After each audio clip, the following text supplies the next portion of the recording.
Hello. Thanks for tuning in to another. My name is Miss Battle. We are in the book of Judges, and I am here to say Judges is so exciting. We're going to just jump right into this book. But before we get into this book, I need ladies, I need y'all to start looking at these ladies in the Bible, in the book of Judges, because the book of Judges, people want to just talk about Samson and Delilah. Let's talk about the ones that's not really being mentioned, or people just forget about them once they read them. They don't have an exciting story because it's so short. But ladies, I also want you to know the book of Judges is about apostasy. Okay, our word for the day is apostasy. Apostasy is when you denounce or reject your belief, your religion, or your political belief. You abandon it. And this is what the children of Israel has done. They the book of Judges shows you a cycle of how they abandoned God, they denounced him with the other gods, oppressed. And so once you denounce them, now they're getting oppressed.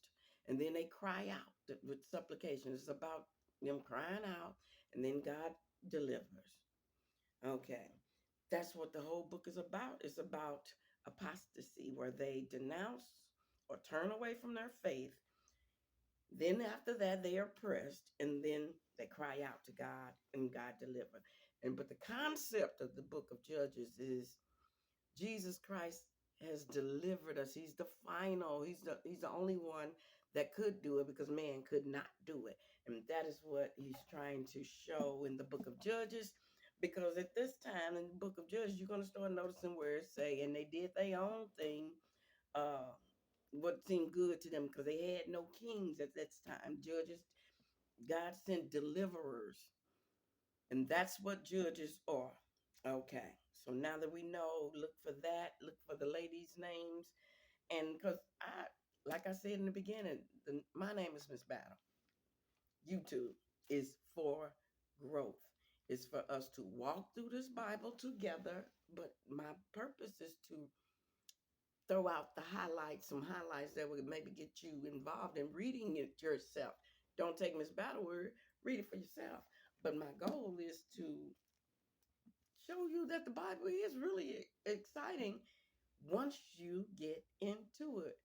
But you got to know that the Bible is the word, and the word is the spirit, and the word. So you don't want to get close to God, stay out of it. But if you really want a closer walk with thee, get in it. Okay, let's start with the book of Judges, chapter 1. And I'm just going. And now, after the death of Joshua, it came to pass that the children of Israel asked the Lord, saying, who shall go up for us against the Canaanites to fight against them? And the Lord said, Judah. Judah shall go up. Indeed, I have delivered the land into his hand. Okay, so now I'm gonna skip to verse 8. Now the children of Judah fought against Jerusalem and took it. They struck it with the edge of the sword and set it on fire. And afterwards the children of Judah went down to fight against the Canaanites who dwell in the mountains in the south and the lowland.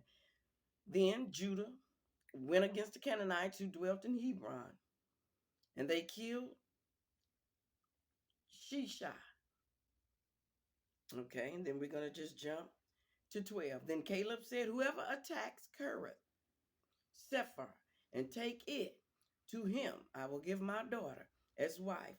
And then Caleb's younger brother did it. And Caleb gave her the upper spring. Caleb younger brother fought the fight. The book of Judges is about God fighting their battles.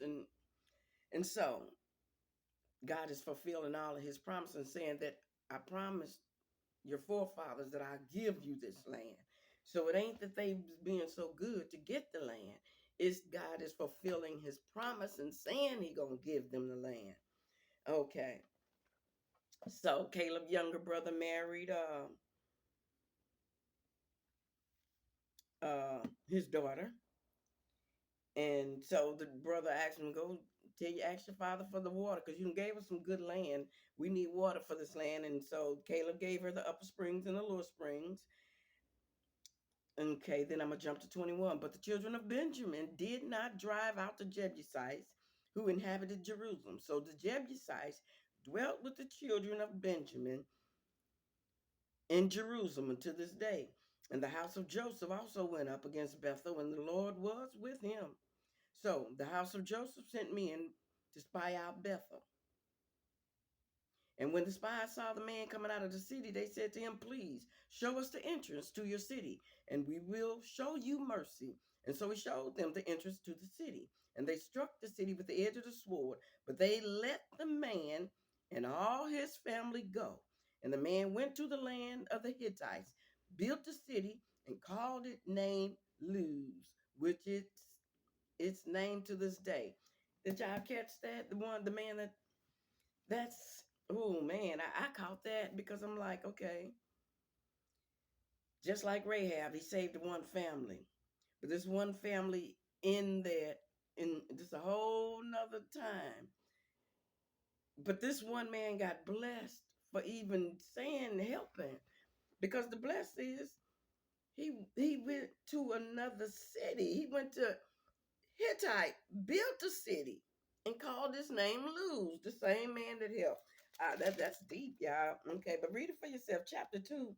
And then the angel of the Lord came up from Gilgal to Bochum and said, I led you up from Egypt and brought you to the land which I swore to your fathers.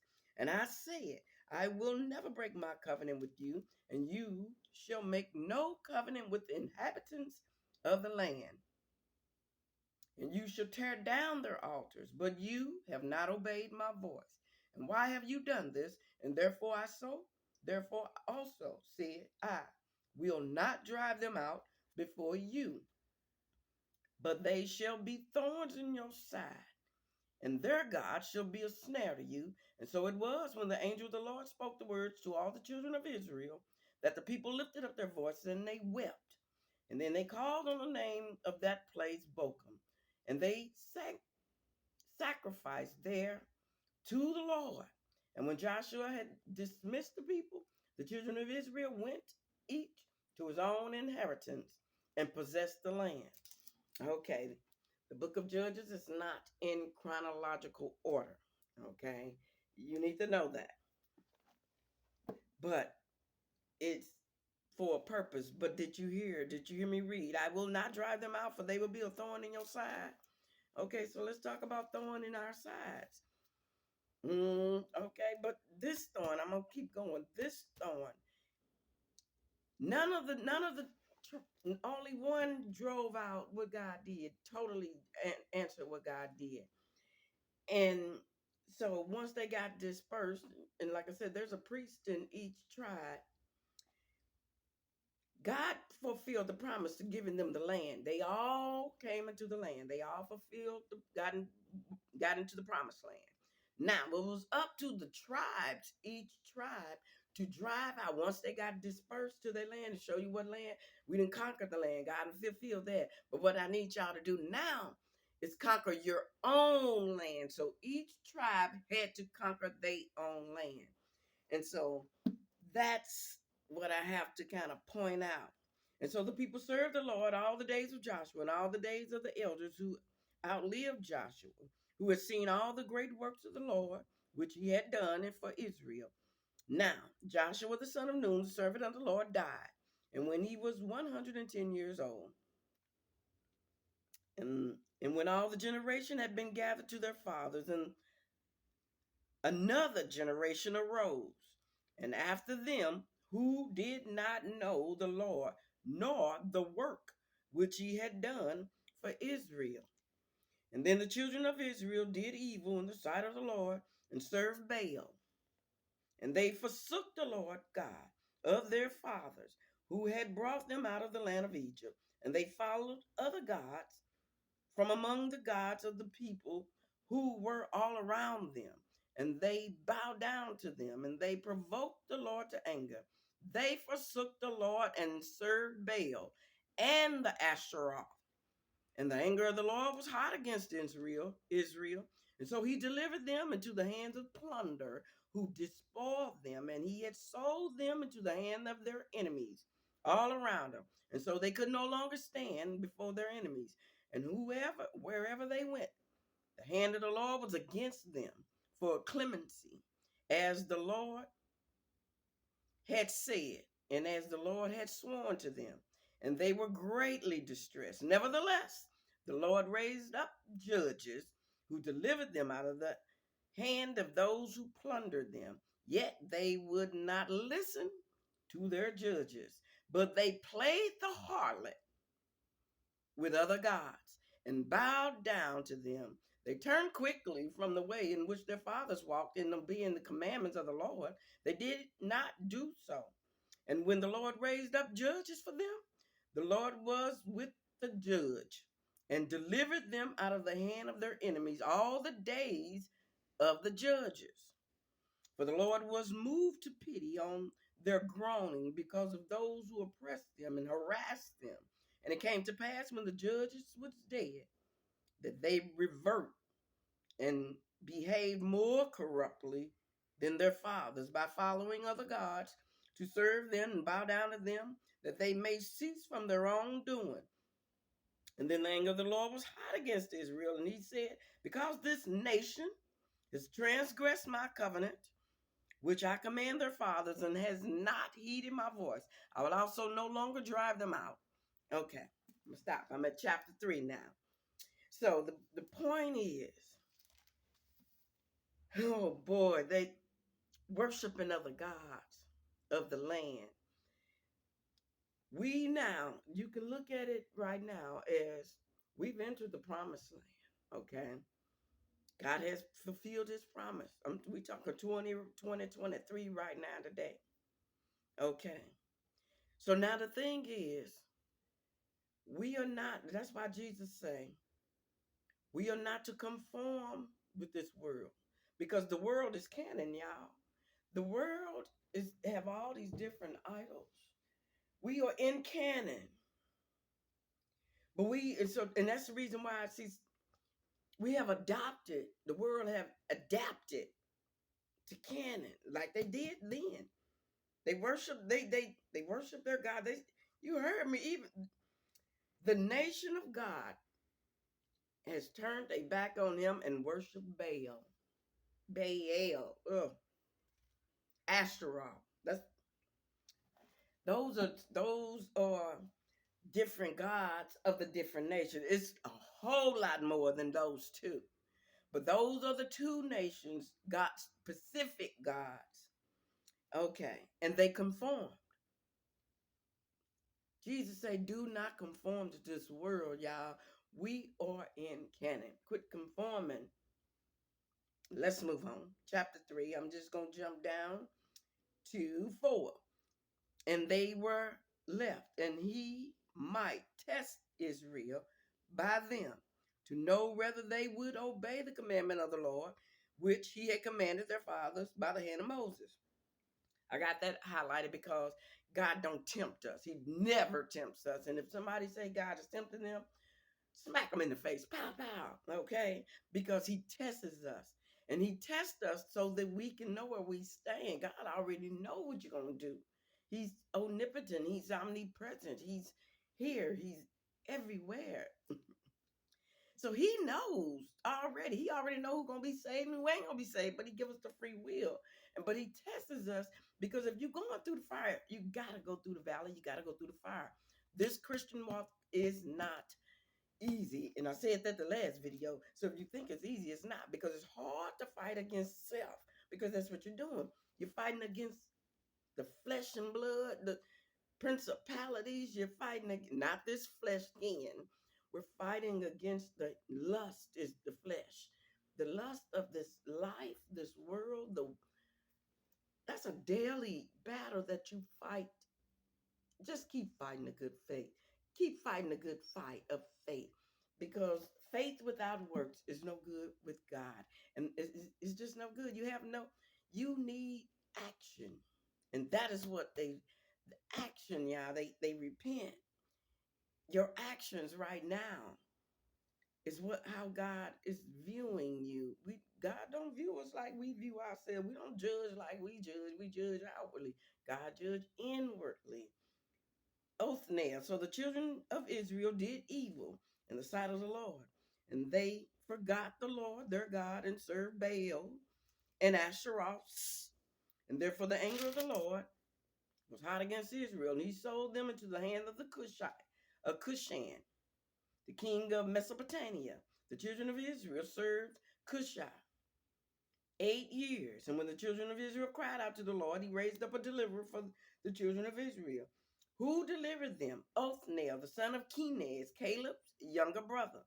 The Spirit of the Lord came upon him, and he judged Israel, and he went out to war.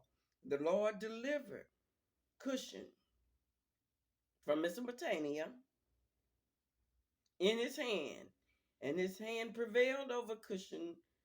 It's a whole name, I'm leaving it all out. And so the land had rest for 40 years. Then Othniel, son of Kenaz, died.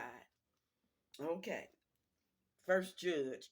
Well, these are generations. This is the Bronze era area. This is the Bronze era. Okay, so let's go on. And the children of Israel again did evil in the sight of the Lord. And so the Lord strengthened Eglon, the king of Moab, against Israel, because they had done evil in the sight of the Lord. And then he gathered to himself the people of Ammon and the Amalek, Amalek, uh, uh, uh, Amalekite, Amalek, and went and defeated Israel and took possession of the city of Palm. And so the children of Israel served Eglon, king of Moab, 18 years. But when the children cried out to the Lord raised up a deliverer from them, Ehud, the son of Gera, the Benjamite, a left-handed man. And by him the children of Israel sent tribute to Eglon, the king of Moab. Now Ehud made himself a dagger and fastened it under his clothes on his right thigh. And so he brought the tribute to Eglon, the king of Moab. And when he had finished permitting the tribute, he sent away the people who had carried the tribute. But he himself turned back from the stone images that was at Gilead. He turned around and said, I have a secret message for you, O king. And he said, keep silent. And all who attended him went out from him. So Ehud came to him. Now he was sitting in the he was sitting upstairs in the cool private chambers. And then Ehud said, I have a message from God for you. And so he arose from his seat. And then Ehud reached in his with his left hand, took the dagger from his right thigh, and thrust it into the belly. Even the hilt went in after the blade, and the fat closed around the blade, for he did not draw the dagger out of his belly, and his entrails came out. And then Ehud went out through the porch, shut the door of the upper room behind him, and locked it. And when he had gone out, Eglon's servants came to look, and to their surprise, the door of the upper room was locked. And so they said he's probably attending to his needs in the cool chambers. He's probably gone to the bathroom. And so they waited till they was embarrassed. And still he had not opened the doors of the upper room. And therefore they took the key and opened them. And there their master, fallen dead on the floor. But Ehud had escaped while they delayed and passed beyond the stone of images and escaped. I love that story. Let's go to 30. And so Moab was subdued that day under the hand of Israel, and the land had rested for 80 years. And after him was Shemagar, the son of, and he reigned, who killed 600 men of, of the Philistines with an ox goad. And he also delivered Israel. And then chapter 4, here we go, ladies, Deborah, okay? And when Ehud was dead, and the children of Israel again did evil in the sight of the Lord, and so the Lord sold them into the hand of Jabin, king of Canaan, who reigned in Hazor, The commander of his army was Sisera, who dwelt in Harosheth. And the children of Israel cried out to the Lord, for Jabin had 900 chariots of iron, and for and and for 20 years he had harshly oppressed the children of Israel. Now, Deborah, a prophetess, the wife of Lapidar, was judge in Israel at the time, and she would sit under the palm tree of Deborah between Ramoth and Bethel in the mountains of Ephraim. Ephraimites, Ephraim in that land. And the children of Israel came up to her for judgment. And then she sat and called for Barak, the son of Abinadab, from Kadesh in Naphtali, and said to him, has not the Lord God of Israel commanded, go and deploy troops at Mount Tabor, and take with you 10,000 men of the sons of Naphtali and the sons of Zebulun, and against you I will deploy Sisera, the commander of Jabin's army, with his chariots and his multitudes of river at the river Kishon, and I will deliver him into your hand. And Barak said to her, if you will not go with me, then I will not go. But if you go with me, if you will not go with me, I will not go. And so she said, I will surely go. Deborah just so, I will surely go with you. But nevertheless, there will be no glory for you in this journey you are taking, for the Lord will sell Sisera into the hands of a woman. And then Deborah rose and went with Barak to Kadesh. And Barak called Zebulun and Naphtali to Kadesh. And he went up with 10,000 men under his command. And Deborah went with him.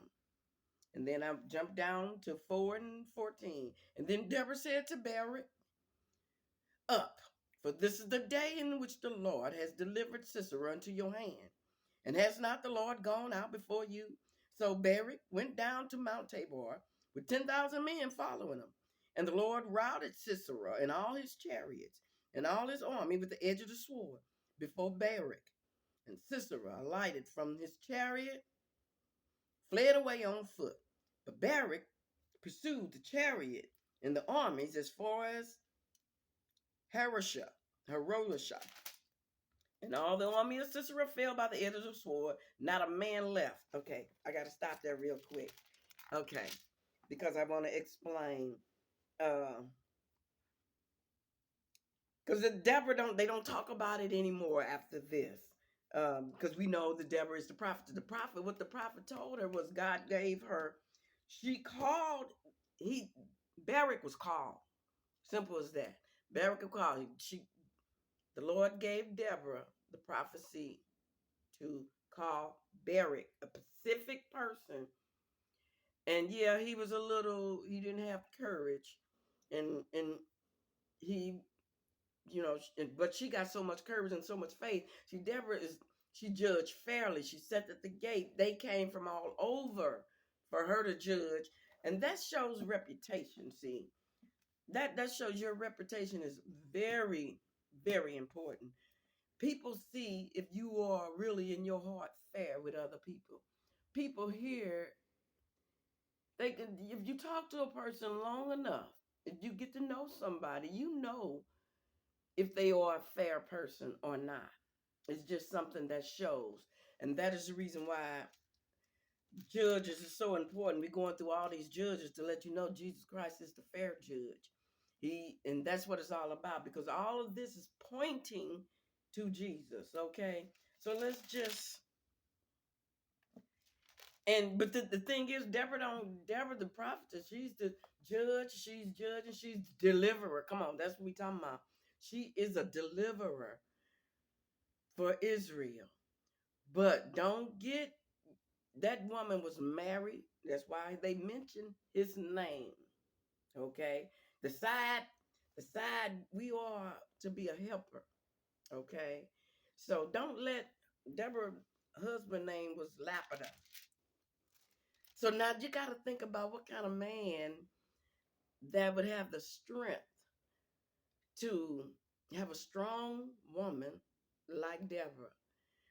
Oh man, just imagine because she is married, okay?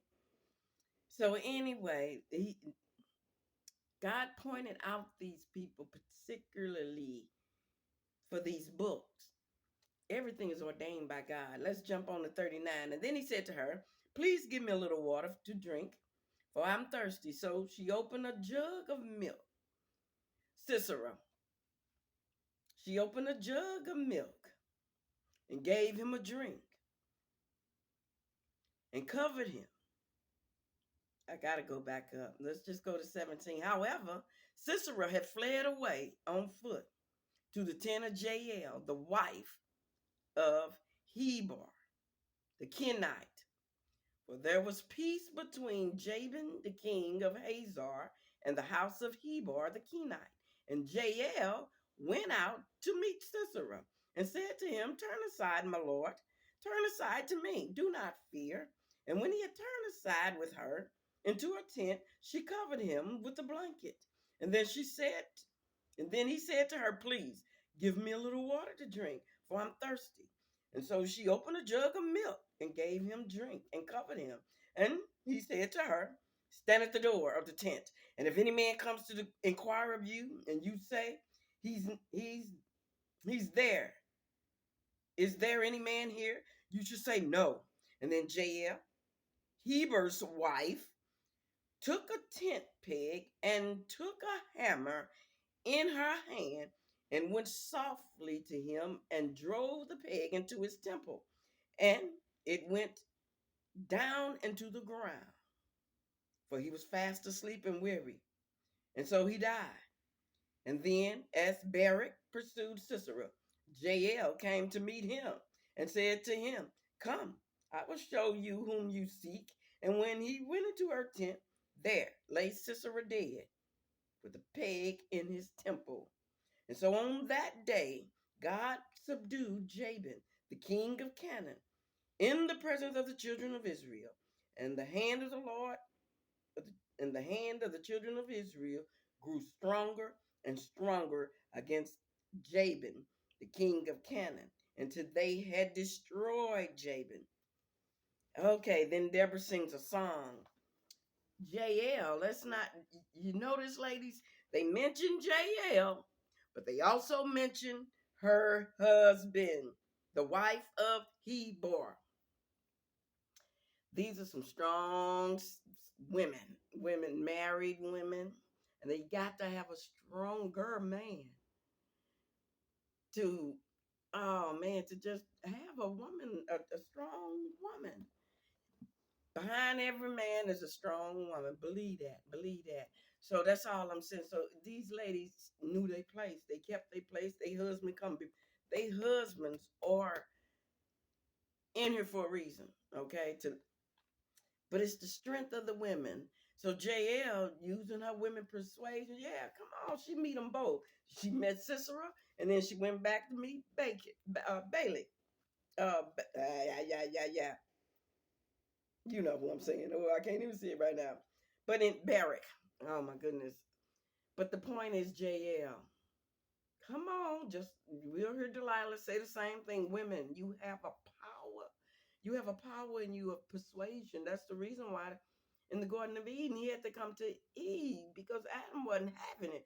I'm sure Adam wasn't having it because he walked and talked with God. Even though Eve did, but God was talking to Adam before Eve. So, but because he knew the power that he has possessed in a woman. And JL did the same thing. She called them Sisera. Lay down. He asked for water. I'm going to give you milk. Lay your head on my lap. Okay? 5.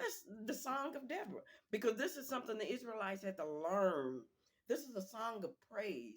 Once they defeated Canaan, they had to praise. And then Deborah and Barak, the son of Benoam, sang on that day, saying, when the leaders of Israel, when the people willingly offered themselves, bless the Lord. willingly offer themselves. That's your sacrifice. That's your duty. That's your thorn in your side. You got to sacrifice. Try sacrificing something every day. Say no to self every day. Something, whatever it is, self. Because self wants something. Self want breakfast. Self want eggs. Self want to eat. Self want gold. Self want to just sleep. Say no to self. Hero King, give hero Prince. Even I will sing to the Lord. I will sing praises to the Lord, God of Israel. Lord, when you went up from Seirah, when you marched from the field of Edom, the earth trembled and the heavens poured. The clouds also poured water. The mountains gushed before the Lord. This Sinai before the Lord God of Israel. In the days of Shamgar, the son of Anath, in the days of Jael, the highway was deserted, and the travelers walked along the byways. Village life ceased. It ceased in Israel until Deborah, I, arose, arose a mother of Israel. They choose new gods with a little g. And then there was war in the gates.